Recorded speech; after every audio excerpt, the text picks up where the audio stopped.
Probando, probando, probando. Yo soy Alfarius. La Legión Alfa es el caos en su forma más pura. Para muchos parecen ser traidores y leales al mismo tiempo, una contradicción viva. Si intentamos verdaderamente entender lo que realmente representan, nos encontramos con un vacío de certeza.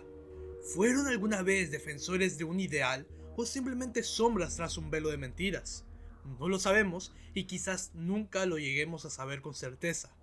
Hablar de ellos como si supiéramos lo que es verdad o mentira es absurdo.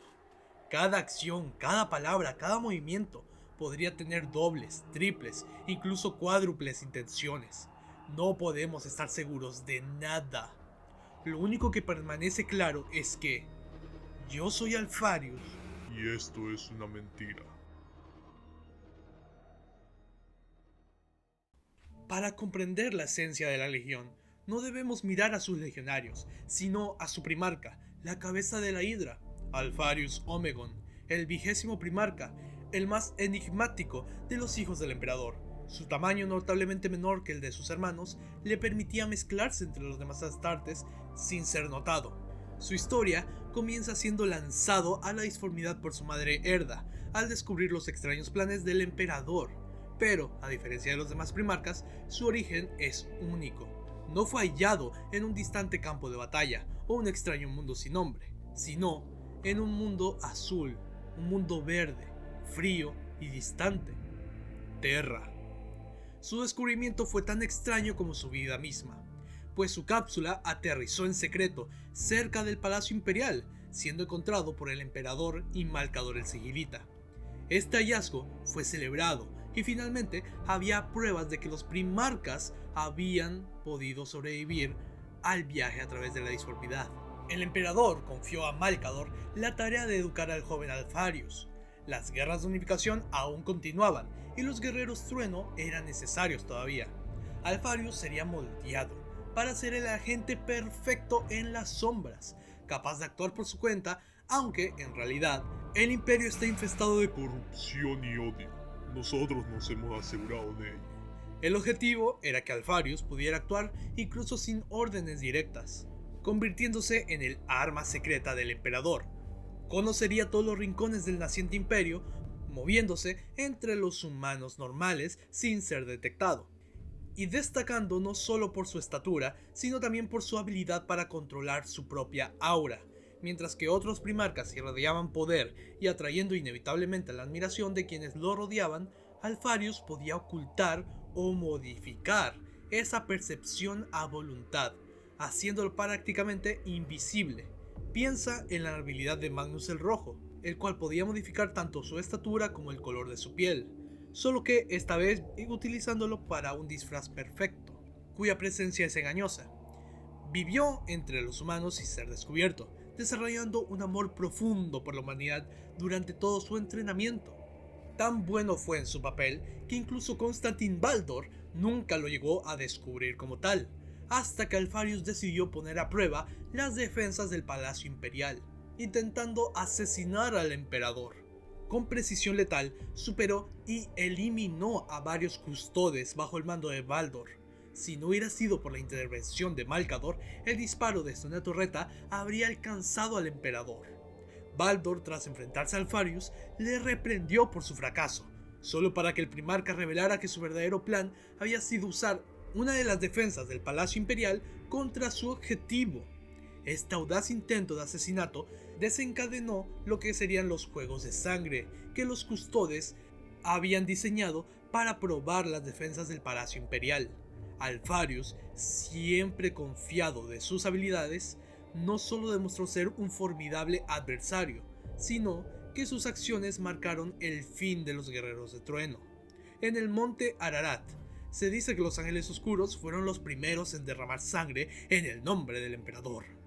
Pero en las sombras, la 20ª ya se había alzado. Antes de que cualquier otra legión, la 20ª se alzó, con Alfarius a la cabeza. Su tarea, infiltrarse en todos los aspectos del imperio. Colocaron agentes en cada rincón, incluso dentro de las nacientes legiones astartes, desde las primeras hasta la última. Había hijos de Alfarius entre ellos, criados con el propósito de ser invisibles, capaces de operar sin levantar sospecha alguna, y en caso de ser descubiertos, se retirarían silenciosamente sin dejar rastro alguno, como maestros del espionaje. Como maestros del engaño. La Legión se adueñó de las sombras e hizo de ellas su hogar. Cuando la Sagrada Gran Cruzada comenzó a expandirse por la galaxia, la conocida como la Legión Fantasma encontró su espacio entre las filas imperiales, aunque sin bañarse de gloria como las demás legiones. Recordemos que la que sería la sexta se encargaba de estar por delante de todos los demás, pero no olvidemos que la Legión Alfa también estuvo siempre un paso adelante, infiltrada en todos los rincones, incluso en el avance de la Gran Cruzada. ¿Quiénes eran? ¿De verdad importa? Fuimos nosotros los que encontramos a los primarcas, Horus, Leman Russ y Mortarion, incluso Lionel Johnson. Todos ellos fueron encontrados en mundos sumamente primitivos, y fue gracias a la misma Legión Fantasma que ellos fueron hallados, y incluso, en algunos casos, ayudados para sus misiones de liberar sus respectivos mundos. Ellos siempre estuvieron ahí, donde fueran necesitados. Eran una legión orgullosa, pero siempre sin bañarse de gloria, ni con la posibilidad de gozar de sus logros. Incluso se daban el lujo de mofarse hasta cierto punto de los mismos ángeles oscuros, que tan soberbios se enorgullecían de ser los primeros en derramar sangre en el nombre del emperador. Y, a pesar de todo lo que les he relatado, la actitud y forma de ser de los legionarios siempre ha sido algo que ha pasado muy desapercibido, además del hecho de que todos son idénticos a su padre Alfarius, con el fin de pasar desapercibidos y poder mezclarse entre sí. Los nombres de esta época son escasos y lo único que se sabe es que yo soy Alfarius. La Legión Alfa y Alfarius eran uno y lo mismo en todos los efectos. Esta frase se convirtió en su dogma y su grito de guerra, aun siendo solo la Legión Fantasma. Los escritores de esta época destacan que, aunque fueran los mejores en su trabajo, habían momentos en los que se dejaban ver, aunque solo fuera por un instante. Este hecho cambió mucho tiempo después, cuando todos los primarcas estaban en su apogeo. Cada uno había sido encontrado, pero algo inesperado ocurrió con el propio Alfarius. Aunque siempre había sido un hombre comprometido con su deber, no dejaba de ser un ser sintiente. Y lo que más le pesaba era el vacío de soledad que sentía dentro de sí. Era como si algo le faltara, como si hubiera una parte de sí mismo que necesitaba ser complementada. Todo cambió un día en un mundo imperial atacado por una raza Xeno. Alfarius, cuyo amor por la humanidad era palpable, acudió personalmente en ayuda de los habitantes. Ahí, una pequeña familia le habló de un guerrero alto con armadura y lanza que los había rescatado. Intrigado, Alfarius buscó a este misterioso guerrero, pero fue emboscado por los mismos Xenos. La batalla fue básicamente feroz, y algunos de los hijos de su séquito cercano cayeron. Justo cuando se encontraba solo, el guerrero del que hablaban los humanos apareció y lo rescató. Ambos lucharon codo con codo, hasta que sus enemigos fueron derrotados. Cuando el guerrero retiró sus cascos, Alfarius se encontró cara a cara consigo mismo. Omegon era esa parte faltante. 2 en 1. El fragmento de su alma, al que tanto había necesitado, lo había encontrado por fin. El 20º primarca nunca fue solo uno, sino dos gemelos que compartían un mismo espíritu en cuerpos diferentes. Su encuentro fue un momento de extrema felicidad para ambos, permitiéndoles comportarse como niños, aunque fuera por una sola vez. Sin embargo, una vez la emoción se desvaneció, las preguntas comenzaron a surgir. Solo habían 20 primarcas, no 21. La verdad es una mentira. ¿Qué significaba esto? ¿Por qué eran dos? ¿Qué sucedería si el emperador lo descubría? ¿Y por qué deberían de decírselo? Alfarius había sido diseñado para operar sin necesidad de instrucciones directas del emperador. Omegon, por su parte, tenía su propia versión de la historia. Al igual que el resto de sus hermanos, emergió de la disformidad como solo un bebé en su cápsula, pero en lugar de ser recibido por un padre o un cuidador, siempre estuvo solo, en un mundo básicamente desértico y desolado, sin rastros de humanos más allá de ruinas, una armadura y una lanza, que fueron básicamente sus únicas compañeras. Como su hermano, Omegon, sabía que su destino estaba entre las estrellas. Al encontrar la oportunidad, escapó de ese desolado mundo en una nave pirata que pasaba por ahí, hasta que finalmente se reunió con Alpharius. Juntos, los dos primarcas tomaron una decisión única. La 20ª Legión debía de salir de las sombras de una vez por todas. Aunque habían sido entrenados para operar en la oscuridad, también tenían la libertad de actuar como les diera la gana. Nadie ni nada les impedía dejar de ocultarse y continuar con su juego de roles, llevado al extremo todavía. Alpharius y Omegon decidieron intercambiar identidades, creando la imagen de un solo primarca, Alpharius Omegon, para hacer la cara pública durante la Gran Cruzada. Finalmente, sus hijos disfrutarían de la gloria que tanto merecían, harían que sus nombres resonaran junto con los de los demás primarcas, y, por supuesto, continuarían con sus juegos en las sombras. Fue Horus Lupercal quien recibió la oportunidad de encontrarlos, orquestada por Alpharius y Omegon. Omegon, haciéndose pasar por Alpharius, asaltó la nave insignia del Lobo Lunar, revelando así al último primarca. Alpharius fue el primer primarca encontrado, y a la vez fue el último. Al emerger Alpharius, Omegon adoptó el símbolo de la Hidra, de 3 cabezas. Una cabeza representaba a la Legión, y las otras 2 a los 2 hermanos primarcas. La existencia de Omegon se convertiría en el secreto más grande de la Legión. Alpharius y Omegon se alzaron rápidamente, pues su legión ya estaba completamente estructurada, antes siquiera de ser revelados. Esto permitió que su lanzamiento a la Gran Cruzada fuera tan eficiente como impredecible. Mientras que Alpharius se destacaba por su capacidad de liderazgo y su habilidad para operar en las sombras, Omegon, en contraste, era un hombre solitario y arrogante. Esta arrogancia provenía de haber vivido toda su vida en soledad, lo que alimentó su ego y su desprecio por el prójimo. Su visión del mundo era fría y calculadora, y esta actitud se amplificó al descubrir la verdadera naturaleza de su legión, una fuerza dedicada a la subversión y al engaño. Omegon encontró placer en demostrar a sus hermanos que él, junto con su legión, eran insuperables en las misiones de infiltración y destrucción desde dentro. Su modus operandi consistía en infiltrar a sus agentes en los niveles más altos de los mandos de planetas rebeldes, exponiendo sus debilidades y permitiendo a otras legiones conquistar con facilidad. En sus mejores conquistas, la Legión Alpha lograba desestabilizar un planeta hasta provocar su autodestrucción en guerras civiles, todo sin plantar o levantar sospechas. La verdadera fuerza de la Legión Alpha residía en su capacidad para suplantar a figuras clave. Familias nobles, grandes líderes y otras personas de influencia eran reemplazadas por agentes de la Legión, sin que nadie lo notara a simple vista. Este enfoque les permitía controlar la situación desde dentro, manipulando eventos a su favor antes de que cualquier otro se diera cuenta de su misma presencia. Así, la Legión Alpha no solo conquistaba, sino que también demostraba su supremacía en el arte del engaño y la infiltración, asegurando que los logros de Alpharius Omegon permanecerían envueltos en un misterio impenetrable. Esto provocaba el cuestionamiento de algunos de sus hermanos, quienes veían innecesarias las tácticas prolongadas de la Legión Alpha.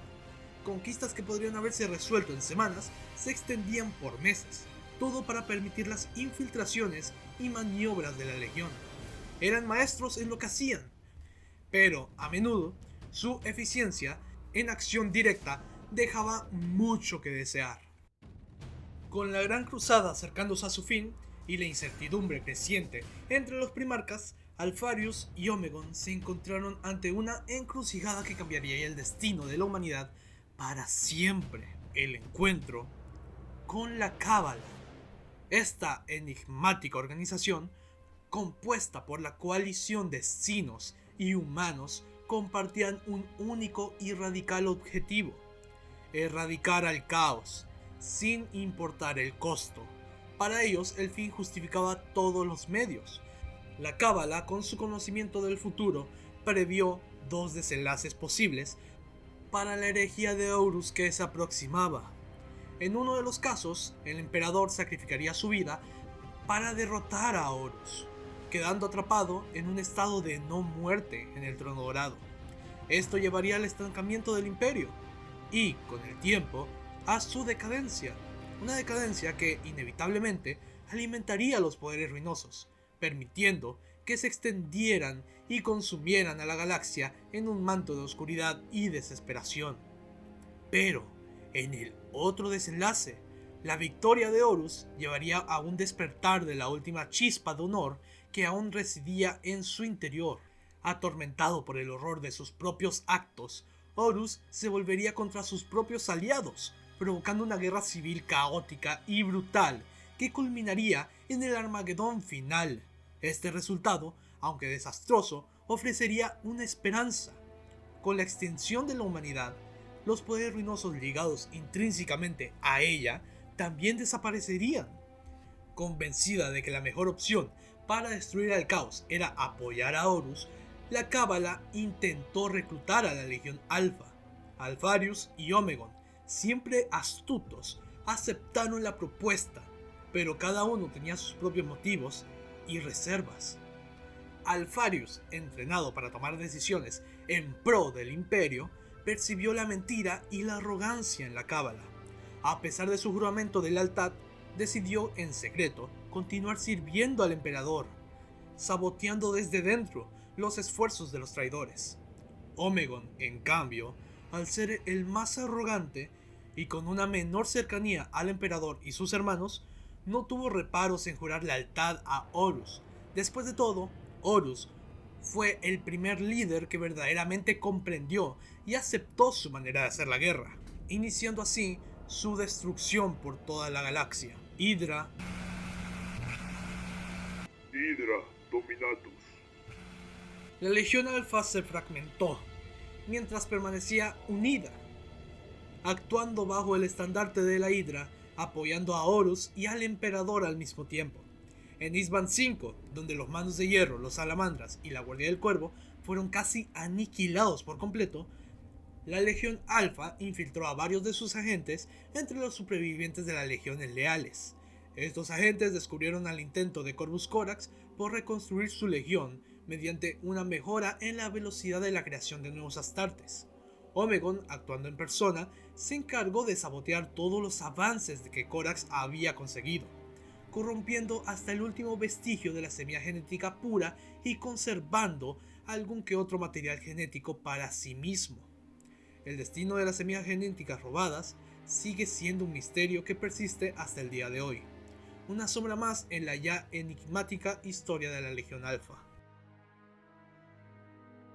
La historia de Alpharius Omegon, esa figura enigmática que compartía la misma máscara entre dos cuerpos, dio uno de los giros más dolorosos que se puedan imaginar, ya que durante los últimos días de la herejía de Horus, Omegon asumió por completo la identidad de Alpharius, dejando que su hermano tomara su lugar en las sombras. Mientras el asedio final sobre Terra se desarrollaba, la mayor parte de la Legión Alfa se desplegó para impedir que las legiones leales reforzaran a las defensas imperiales, entre ellos Alpharius, actuando bajo el nombre de Omegon. Luchaba con la misma determinación que siempre lo había caracterizado. Por otro lado, Omegon, quien llevaba la identidad de Alpharius, se encontró en un enfrentamiento feroz contra Rogal Dorn. El primarca de los puños imperiales, en ese momento, ya no conocía lo que era piedad, especialmente frente a alguien tan arrogante como lo era Omegon. Aunque los detalles del combate se pierden en la neblina del mito, una cosa es segura: solo Dorn fue capaz de distinguir entre su enemigo y un legionario alfa cualquiera, y no dudó en decapitar al primarca que tenía enfrente. Irónicamente, la Hydra no pudo recuperarse de haber perdido una de sus cabezas, pues la mayoría de los hijos de Alpharius Creían que justamente el primarca que los acompañó en las guerras de unificación y los llevó a la luz de la Gran Cruzada había muerto. Y aunque algunos conocían a Omegon, desconocían el secreto de que ambos hermanos habían intercambiado sus identidades. Su legión se fragmentó finalmente, pues entre tantas mentiras no reconocieron a su verdadero padre, aunque lo tuvieran enfrente de ellos mismos. Tanto leales como traidores se dispersaron. Alfarius, que se hacía llamar Omegon, volvió a tomar su nombre, volviendo a ser Alfarius. Tomó a aquellos que aún creían en él y... no tenemos ni idea de qué fue del primarca. Hasta la actualidad no tenemos ni idea de qué pasó con él. Lo que sabemos es que supuestamente murió en manos de Route Guilliman, pues la legión atacó un sector cercano a Ultramar y terminaron matando al primarca. Pero eso se nota que es otra mentira. Lo que tenemos en claro, o lo que tenemos que mantener en claro, señores, es que portar una máscara de mentiras por toda una vida puede llegar a destruir toda lealtad que una vez se tuvo. Los hijos de Alfarius, ahora dispersos por doquier, siguen su misión de ayudar y derrocar al imperio, sin saber a quién le deben lealtad verdaderamente. Tanto es así que prácticamente es imposible lograr verificar que todo lo que te acabo de contar sea real. Para empezar, una de las cosas que más me hacen dudar acerca de la veracidad de estos datos es la forma en la que encajan en la historia. Muchas veces es a conveniencia y otras veces es a ponerse medallas encima. Si se dan cuenta, es mucho de este estilo. Los Ángeles Oscuros, la primera legión, es prácticamente la primera en derramar sangre en nombre del emperador. Ahora resulta que son los de la Legión Alfa o la Legión Fantasma, como eran llamados anteriormente. Luego está el hecho de que ellos fueron los que encontraron a los primarcas. Hermanos, son prácticamente espías, son agentes secretos, son agentes encubiertos. No son unos locos de la velocidad o unos rastreadores increíbles como los Cicatrices Blancas. No me encaja del todo. Aparte, una de las cosas, y creo que el dato más importante al respecto de esto, es el hecho de la cápsula de gestación de Alfarius y Omegon. Pues se dice, textualmente, que Alfarius llegó a la Tierra con su cápsula de gestación. En cambio, Omegon se dice que también llegó con la cápsula de gestación. Y si en verdad el emperador no sabe que son dos primarcas en uno, ¿en qué momento llega a encajar eso de que la disformidad haya separado las dos almas y las dos cápsulas al mismo tiempo? ¿Acaso la cápsula de gestación tiene un alma o es un truco del caos? Y si ese es el caso, ¿cuál es la gracia al final del día? Como sea, lo único que nos puede quedar claro por el momento es que yo soy Alfarius Y esto ha sido una mentira.